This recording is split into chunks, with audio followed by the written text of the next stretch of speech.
Hoje nós vamos mergulhar na vida de um homem que provou que para mudar o mundo você não precisa necessariamente de um exército ou de uma nova filosofia revolucionária. Às vezes, basta uma memória infalível e a paciência de um santo para organizar a papelada alheia.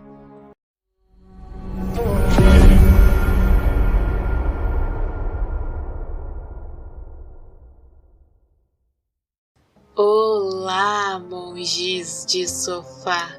Bem-vindos ao Mentes Despertas, o quadro do podcast Monge no Sofá, que é dedicado às vidas extraordinárias daqueles que moldaram o Dharma.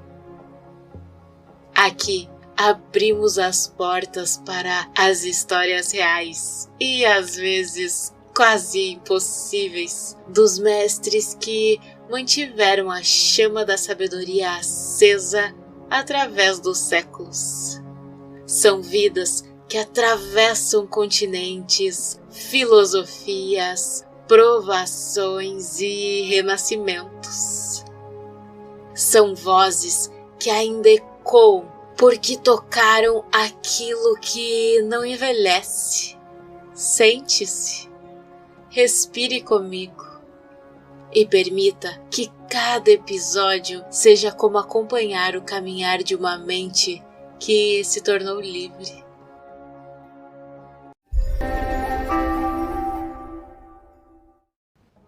Há mestres que transformam o mundo através de gestos de poder.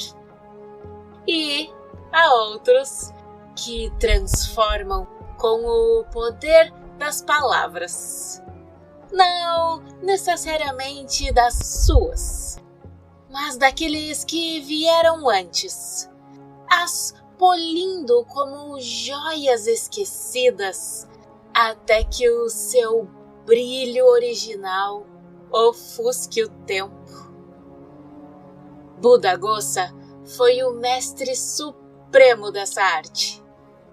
Um gigante intelectual, um organizador de sabedorias, nascido lá na Índia no século V, uma era em que o sânscrito se tornava a língua franca da filosofia e da realeza.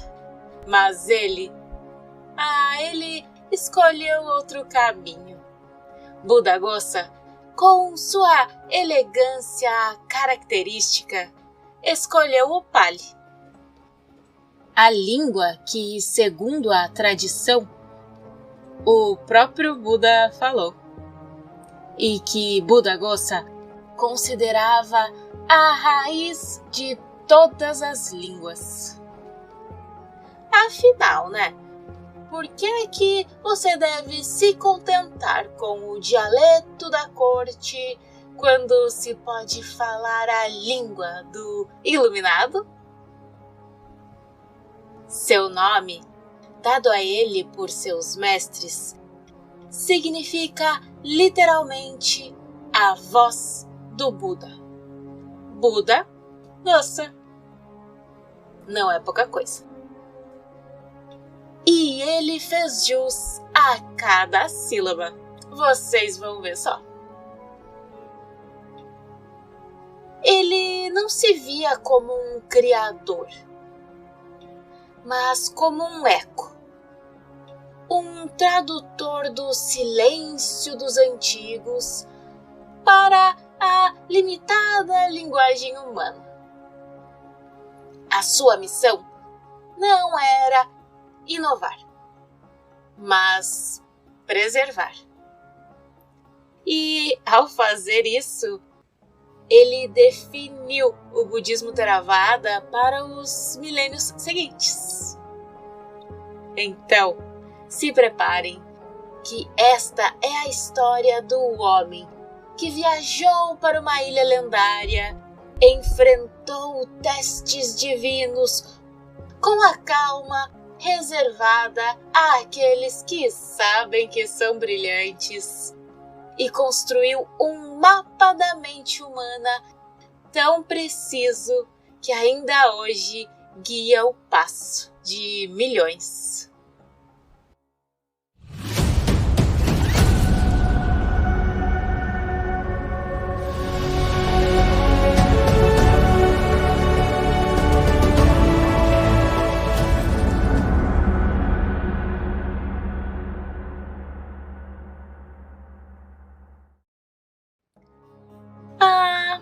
A doce e perigosa confiança de um jovem prodígio de casta superior.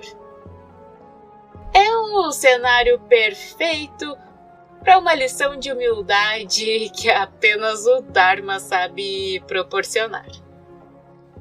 Conta a crônica do Sri Lanka, o Mahavansa, que Buddhaghosa nasceu em uma família brahmane, a elite da elite indiana, próximo do lugar mais sagrado para os budistas, Bodh Gaya, onde o Buda alcançou a iluminação.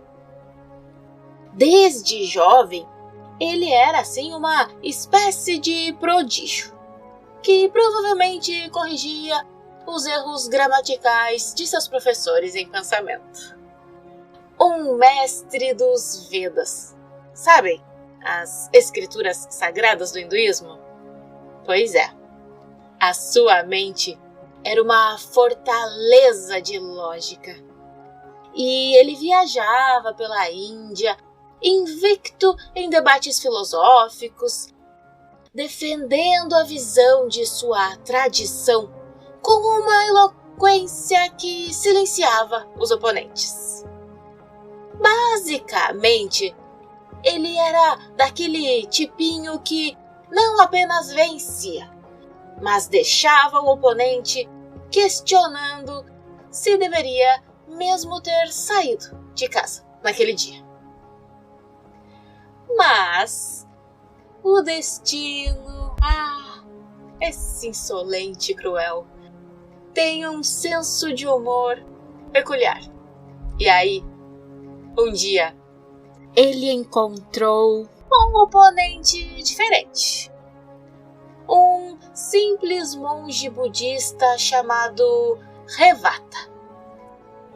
A lenda conta que Buddhaghosa, ao visitar o monastério, com aquela confiança de quem pensa que domina o universo, ele recitava com orgulho o sistema filosófico de Patanjali.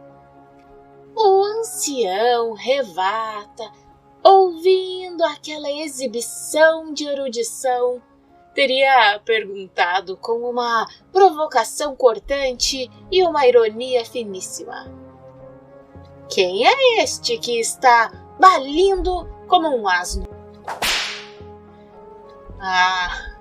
Uma recepção calorosa, sem dúvida. E um lembrete de que a compaixão budista pode sim, às vezes, vir acompanhada de um sarcasmo muito bem direcionado. Afinal, o que importa é a intenção, não é mesmo? E bem, para um Brahmana invicto, ser comparado assim a um asno é, digamos, no mínimo, um choque cultural. E então, no debate que se seguiu, Buddhaghosa, o mestre da lógica, foi primeiro derrotado em sua própria especialidade, a doutrina védica. Mas aí, não bastando isso, para o seu absoluto espanto, ele foi completamente confundido por um ensinamento do Abhidharma, a psicologia budista. Pela primeira vez, a sua mente afiada encontrou uma porta que não apenas estava trancada, mas que ele nem sabia que existia. O monge Revata, vendo a perplexidade no rosto do jovem gênio, disse algo como: vem cá, o seu conhecimento até que é bem vasto. Mas será que ele não está assim, perdido em um emaranhado de visões? Porque me parece que você conhece muitos caminhos, mas não conhece o destino. E o conhecimento, que não pacifica o coração, é apenas vaidade. Bom, essas palavras foram o golpe de misericórdia e ecoaram na mente de Buddhaghosa. Ele, que podia dissecar qualquer argumento, não conseguia encontrar paz em seu próprio coração. Uma falha técnica bastante embaraçosa para um mestre da filosofia, não é mesmo? Ele, então, abandonou os templos hindus, raspou a cabeça e se tornou um bhikkhu, um monge, sob a tutela de Revata.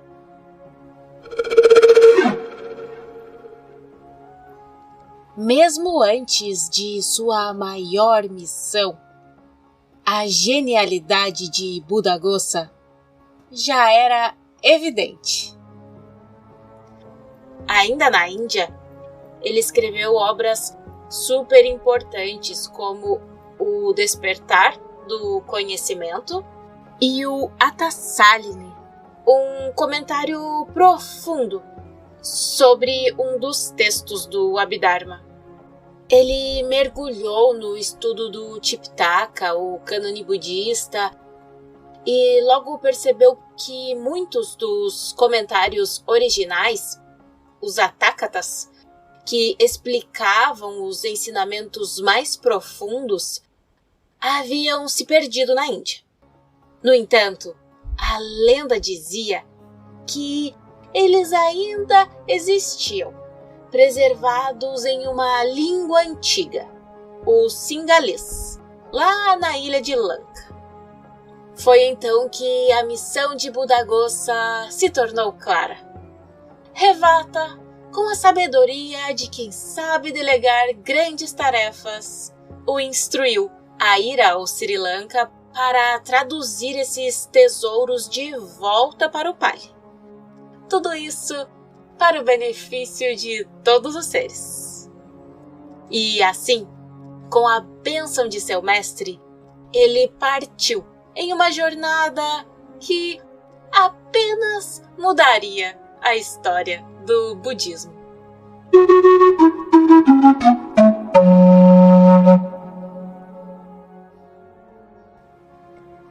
Buddhaghosa chegou a Anuradhapura, a capital do Sri Lanka, durante o reinado do rei Mahanama, no início do século V.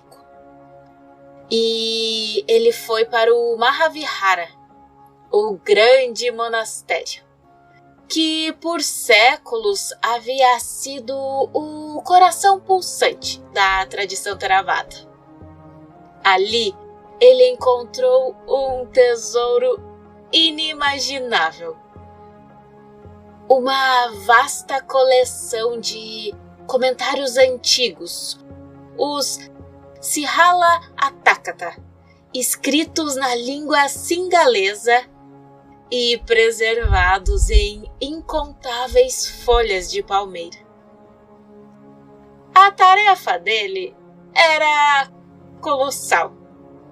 Ele queria traduzir e sintetizar todo esse conhecimento para a língua Pali, para tornar acessível a todo o mundo budista. Mas os monges do Mahavihara, guardiões zelosos da tradição, que guardavam esses textos como se fossem segredos de Estado, não iam entregar o ouro assim para um estrangeiro sem um teste de fogo. Afinal, em Lanka não basta ser um gênio. É preciso provar que você é um gênio sob pressão.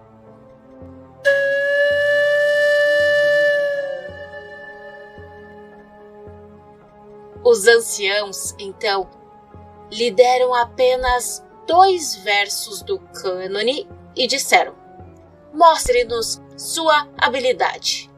Elabore sobre estes versos.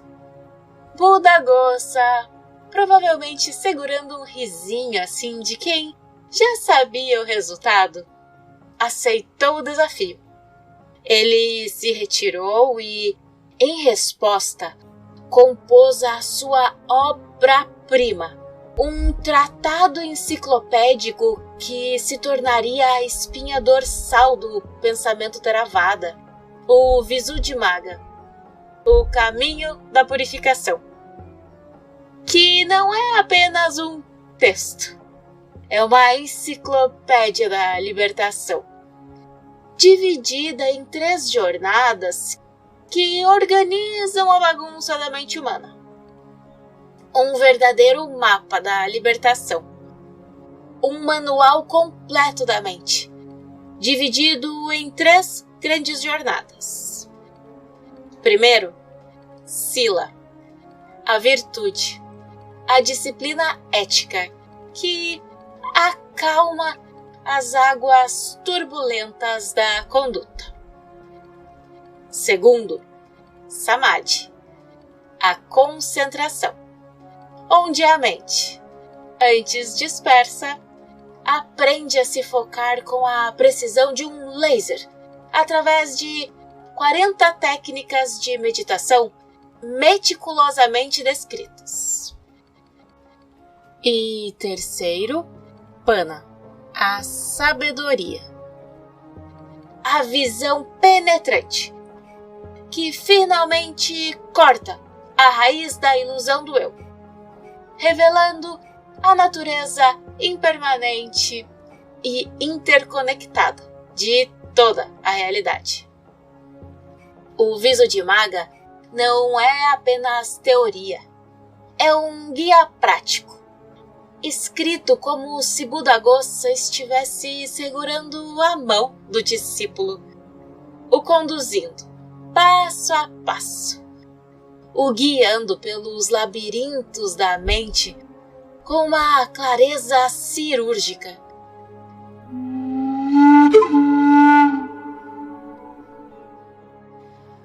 Mas a lenda não termina aí. Aqui, a história ganha contornos de drama celestial, onde até os deuses decidem que precisam de um passatempo e escolhem Buda-Gosa como alvo. Quando o Buda-Gosa apresentou o manuscrito completo do Visuddhimagga aos monges, algo extraordinário aconteceu. Os deuses, os devas, que aparentemente, assim, sem querer falar, mas não tinham nada mais importante para fazer. Desculpa, gente, foi só para descontrair o ambiente. Os deuses, provavelmente com o objetivo de testar Buda-Gosa ainda mais, para que as gerações futuras soubessem de sua maestria, esconderam o livro. Ai. Sem se abalar, sem perder a compostura, Buda-Gosa sentou-se e o reescreveu de memória, palavra por palavra. Não satisfeitos e um pouquinho assim sadistas pro meu gosto, os devas decidiram que esconder uma vez apenas não era o suficiente assim, e o esconderam uma segunda vez. E, novamente, com uma paciência que só um mestre do Visuddhimagga teria, ele o recriou perfeitamente. E quando as 3 cópias foram finalmente reveladas e comparadas, elas eram absolutamente idênticas. Sim, sem a diferença de uma única sílaba. Os monges, comovidos e maravilhados, percebendo que estavam diante de algo que desafiava as leis da probabilidade e da fadiga mental, finalmente se curvaram. Não havia mais dúvida. Aquela não era a simples obra de um homem, mas a voz do próprio Dharma se manifestando através dele. E, em reconhecimento, eles o aclamaram como uma manifestação do Bodhisattva Maitreya, ou Meteia em Pali, o Buda do futuro. E lhe deram acesso irrestrito a todos os comentários. E durante anos, Buddhaghosa trabalhou incansavelmente, traduzindo e compilando. E ele não apenas traduziu, ele organizou, esclareceu e sistematizou séculos de sabedoria oral. E aqui reside uma controvérsia fascinante. Algumas fontes posteriores afirmam que, após o seu trabalho, os manuscritos originais em singalês foram queimados. Historiadores hoje debatem se esse incêndio realmente aconteceu ou se é uma espécie de metáfora para mostrar que o trabalho em Pali de Buddhaghosa havia se tornado o novo padrão, sabe? A versão definitiva. E aí, após completar a sua monumental tarefa, a tradição conta que Buddhaghosa anunciou o seu retorno à Índia com um propósito específico: prestar homenagem à árvore Bodhi, o local de sua primeira transformação. E aí ele partiu, levando consigo as cópias de suas obras. E então, com aquela elegância de quem sabe sair de cena em pleno auge, ele desapareceu da história. Alguns dizem que ele morreu em meditação. Outros que o seu barco foi engolido pelo oceano. Os monges do Sri Lanka preferem dizer que ele simplesmente se dissolveu nas palavras que deixou para trás, tornando-se uno com o eco que ele tão fielmente transmitiu.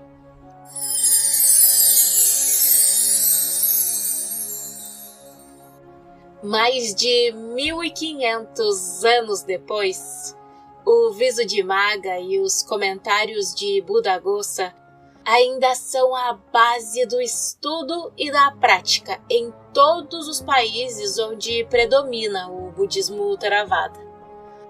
Da Tailândia ao Mianmar, do Sri Lanka ao Camboja. Ele se tornou a espinha dorsal de uma tradição inteira. E o que mais impressiona em sua história é a sua profunda humildade. Porque ele nunca reivindicou originalidade. Em seus textos, ele se descreve não como um autor, mas como um compilador, um organizador. Ele dizia que ele era o eco do que foi dito sob a árvore Bodhi. Buddhaghosa acreditava na sabedoria de ouvir com tanta atenção com tanta pureza de coração que o antigo se torna novo outra vez, vibrando com a mesma força do momento em que foi proferido pela primeira vez. Ele nos recorda que organizar o conhecimento é também um ato de criação, que preservar a sabedoria é um ato de compaixão e que a palavra, quando usada a serviço do Dharma, não é apenas som, mas o próprio silêncio se fazendo compreensível.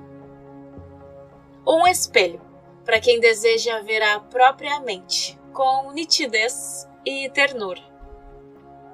Buddhaghosa nos deixou o mapa.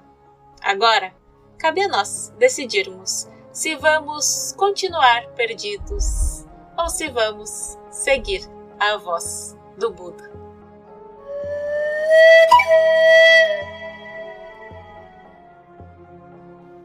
Por hoje é só, queridos ouvintes.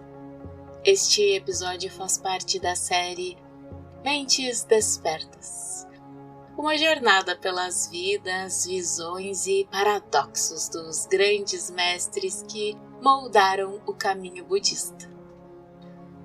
Que as histórias destes mestres ecoem não como memórias distantes, mas como lembretes vivos de quem nós podemos nos tornar.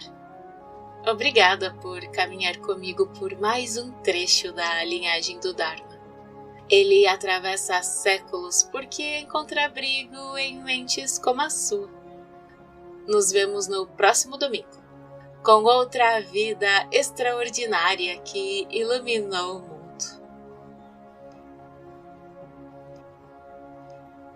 Que esse episódio possa trazer benefícios a todos os seres.